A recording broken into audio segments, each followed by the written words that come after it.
Hi people, welcome back to my channel. I hope everybody is doing well. तो last video में हमने कुछ definitions देखी थी एंड वहाँ पर हमने लास्ट यहीं तक देखा था कि फिजियोलॉजिकल स्पीकिंग स्ट्रेस का क्या मतलब होता है, कि बॉडी का वियर एंड टियर होना।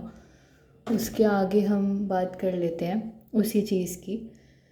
स्ट्रेस मैनेजमेंट यूनिट 1 पार्ट 12 और ये सेक पेपर है, बीए साइकोलॉजी ऑनर्स कोर्स के अंदर पढ़ाया जाता है। So here we begin with the topic जहाँ पे हैंड सिले की हम बात करेंगे। और पुरानी वीडियोस में एक टॉपिक मिल सकता है आपको कि हमने हैंड सिले की एक रिसर्च की बात की थी और इनकी बुक भी है, स्ट्रेस ऑफ लाइफ इन 1976 इन्होंने कुछ दी थी, ऐसे करके कुछ उसका नाम है। और मैंने इसके बारे में बात भी की थी पुरानी वीडियोस में, जहाँ पर इन्होंने बताया था कि फिजियोलॉजिकल रिस्पॉन्सेस, क्रॉनिक स्ट्रेस और डिजीज़ का आपस में क्या रिलेशन है, वो हमने देखा था। तो उन्हीं हैंड सेले को यहाँ पे सेले बोला गया और उनकी बात हो रही है यहाँ पर। उन्होंने अपनी डेफिनेशन में एक और चीज़ ऐड करी है कि स्ट्रेस कोई भी ऐसा नॉन स्पेसिफिक रिस्पॉन्स है बॉडी का किसी भी ऐसी डिमांड के प्रति जो बॉडी के ऊपर आ रही है, कि बॉडी और अच्छे से अडेप्ट कर सके या खुद को उस डिमांड के हिसाब से ढाल सके या अरेंज कर सके। और वो डिमांड जो है वो प्लेजर भी प्रोड्यूस कर सकती है हमारे लिए एंड पेन भी प्रोड्यूस कर सकती है, मतलब कि वो हमारे लिए अच्छी भी हो सकती है और बुरी भी हो सकती है। ठीक है।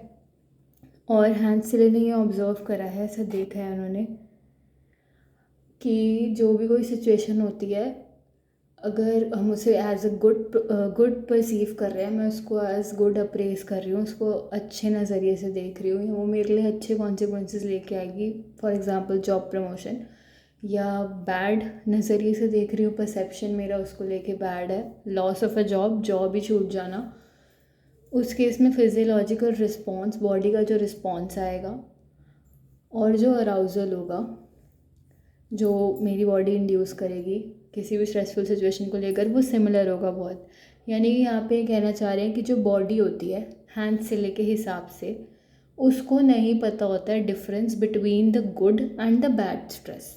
तो बॉडी को यू स्ट्रेस और डिस्ट्रेस के बीच का डिफरेंस नहीं पता होता है, ऐसा हैंड सिले ने यहाँ पर कंक्लूजन निकाला है, बोला है, मतलब उन्होंने ऐसा कंक्लूड किया है और ऐसा बोला है उन्होंने अपने हिसाब से। वापस से देख लेते हैं, कंफ्यूज होने वाली कोई बात नहीं है इसमें।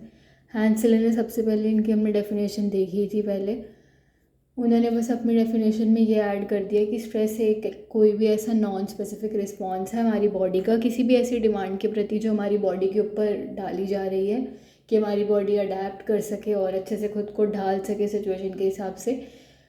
अब वो demand can produce pleasure also and can produce pain also for ourselves, क्योंकि हमें नहीं पता कि बाहर से कौन सा थ्रेट, हार्म या चैलेंज आ रहा है हमारे लिए और वह आगे हमारे लिए क्या कॉन्सिक्वेंसेज या क्या रिपरकशंस लेकर आएगा।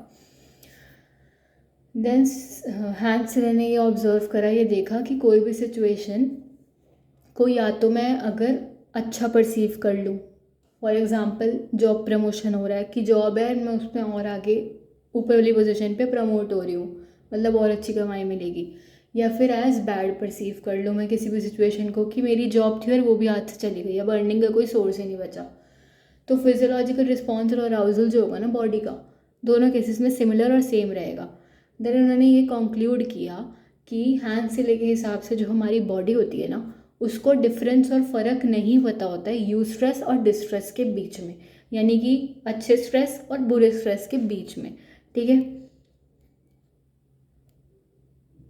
और अच्छा स्ट्रेस और बुरा स्ट्रेस हमने 12th में पढ़ा ही है, स्ट्रेस वाले चैप्टर में। मैं फिर से बता देती हूँ, यू स्ट्रेस होता है जो हमें कुछ भी चीज़ करने के लिए मोटिवेट करता है, जो थोड़ी सी नर्वसनेस, थोड़ा सा जो स्ट्रेस है वो रिक्वायर्ड है किसी भी अच्छे काम को या कोई भी परफॉर्मेंस देने के लिए, कुछ भी करने के लिए। एंड डिस्ट्रेस क्या होता है, हद से ज़्यादा स्ट्रेस की अति हो जाना, हद से ज़्यादा स्ट्रेस हो जाना जो हमें कहीं ना कहीं प्रेशराइज कर रहा है या हमारे दिमाग पे बोझ और एक प्रॉब्लम बन रहा है, और उसकी वजह से जो हम कर रहे हैं वो भी ख़राब होता जा रहा है। ठीक है। और चीज़ों का बिगड़ना, बेसिकली बॉडी में भी चेंजेस आना नेगेटिवली, और वैसे भी हमारा माइंड भी स्टेबिलिटी से बाहर जाना, मतलब हद से ज़्यादा स्ट्रेस है वो डिस्ट्रेस है हमारे लिए, डिस्ट्रेस और डिस्ट्रक्शन ही कॉज करेगा वो चीज़। तो बॉडी को हैंसले के हिसाब से डिफरेंस या फ़र्क नहीं पता है अच्छे और बुरे स्ट्रेस के बीच में, राइट। नेक्स्ट आते हैं नेक्स्ट इसमें है कि अब जो नए साइको न्यूरो इम्यूनोलॉजिकल डेटा के हिसाब से अगर हम देखें तो नई रिसर्चेस के हिसाब से तो उन्होंने ये दिखाया है कि कुछ फिजियोलॉजिकल जो डिफरेंसेस हैं गुड और बैड स्ट्रेस के बीच में वो शो हो रहे हैं। यानी कि कुछ फिजियोलॉजिकल डिफरेंसेस या कुछ लाइक कभी कभार और कुछ केसेस में body can differentiate between the good and bad stress, आगे ये देखा गया है। ठीक है, कैसे? क्योंकि रिलीज ऑफ डिफरेंट न्यूरोपेप्टाइड्स होता है हमारी बॉडी में। हमारी बॉडी में अलग अलग तरह के न्यूरोपेप्टाइड्स रिलीज होते हैं तब जब हम स्ट्रेस के टाइम में होते हैं, और वैसे भी बॉडी का काम है इनको रिलीज़ करना, तो इसलिए। और न्यूरोपेप्टाइड्स क्या होता है भाई? अब तो ये प्रोटीन लाइक मॉलिक्यूल्स हैं हमारे ब्रेन में, और ये एक उसी ग्रुप का, उसी क्लास का मेंबर है। वही प्रोटीन लाइक मॉलिक्यूल्स जो है हमारे ब्रेन में उनका मेंबर है ये। प्लस ये ना छोटी छोटी चेन्स होती हैं अमीनो एसिड्स की, जिसमें से कुछ फंक्शंस करते हैं एज ए न्यूरोट्रांसमीटर और कुछ फंक्शन करते हैं एज अ हॉर्मोन्स हमारे ब्रेन में। ठीक है, और देन एक बहुत इंपॉर्टेंट टर्म आती है होलिस्टिक मेडिसिन। इस चैप्टर में फर्स्ट इंपॉर्टेंट टर्म है ये। और होलिस्टिक मेडिसिन का मतलब क्या होता है ये समझना बहुत ज़्यादा क्या कहते हैं इम्पॉर्टेंट है। तो ये एक हीलिंग अप्रोच है जो ये देखती है कि उसे मतलब जो इस चीज़ को ऑनर करती है कि हम इंटीग्रेशन करेंगे, बैलेंस करेंगे और हार्मनी करेंगे अपने माइंड की, बॉडी की, स्पिरिट की और इमोशंस की। क्यों? क्योंकि हमें अपने अंदर इनर पीस, अंदर की शांति और स्टेबिलिटी को प्रमोट करना है। और हर एक टेक्निक जो हम SM मतलब स्ट्रेस मैनेजमेंट में हर एक टेक्निक जो हम यूज़ करेंगे वो कंसीडर करते हुए चलती है कि वो सपोर्ट करे HM यानी कि होलिस्टिक मेडिसिन के कंसेप्ट को। यानी आप लोग देख सकते हो कि ये कंसेप्ट कितना इंपॉर्टेंट है। वापस से देख लेते हैं कि कंसेप्ट होता क्या है। ठीक है, होलिस्टिक मेडिसिन का मतलब है एक ऐसी हीलिंग अप्रोच इंसान को स्ट्रेस से बाहर निकालने की, या उसको प्रॉब्लम फेस कर ली तो जो भी बॉडी में हुआ या जो भी उसके माइंड पे असर पड़ा उन सब असरों से बाहर निकालने की, उसके रेपरकशंस कॉन्सिक्वेंसेस से बाहर निकाल के वापस नॉर्मल स्टेट और स्टेबिलिटी में लाने की ऐसी हीलिंग अप्रोच, बॉडी को हील करने की ऐसी अप्रोच जो इंटीग्रेशन करके चलती है। मतलब काफ़ी सारी चीज़ें हैं उनको आपस में प्लस सम अप करके एडिशन करके चलती है, जहाँ पे वो क्या कंसिडर करती है, क्या देखती है। बैलेंस होना चाहिए, एक तो स्टेबिलिटी मेंटेन रहनी चाहिए किसकी? हमारे दिमाग की, हमारे शरीर की, हमारी आत्मा की और हमारे इमोशंस और फीलिंग्स की जो हम फील कर रहे हैं। एंड दिमाग की बात हो रही है तो उधर हमारे थॉट्स वापस अपने आप आ ही गए हैं, उधर हमारे थिंकिंग भी आ जाएगी वहीं पर।